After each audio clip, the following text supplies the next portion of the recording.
कोणतेही शुभकार्य करायचे म्हटले की गावातील प्रत्येक देवांचे दर्शन घेणे, प्रत्येक देवामध्ये जाऊन नैवेद्य दाखवणे हे तर आलेच. वाल्हे या ठिकाणी असणाऱ्या भोलाई मातेच्या दर्शनाला आज आम्ही पोहोचलो. डोंगर कपारींमधून असणारी ही जी देवी आहे ही नवसाला पावणारी देवी आहे. अनेक लोक या ठिकाणी स्वतःचा कौल मागण्यासाठी देवीकडे येत असतात.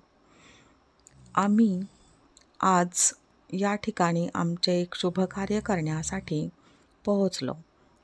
सर्व देवांना नैवेद्य दाखवून आज आमचे कार्य सुलभ होण्यासाठी व देवीच्या आशीर्वादासाठी या डोंगर कपारीमध्ये असणाऱ्या देवीचे दर्शन घेऊन पुढील कामास सुरुवात झाली. निसर्गाच्या कुशीमध्ये लपलेले हे देवस्थान, आजूबाजूचा अतिशय नयनरम्य असा हा परिसर, लोकांनी इथे फुलबागा, फळबागा बहरवल्या आहेत. या डोंगर कपारीमध्ये लेणीसारखे असणारे, गुहेमधील असणारे हे देवीचे स्थान, अतिशय शांत, थंड असं हे निसर्गरम्य देवस्थान. इथे आल्यानंतर मनःशांती ही आपोआपच मिळते.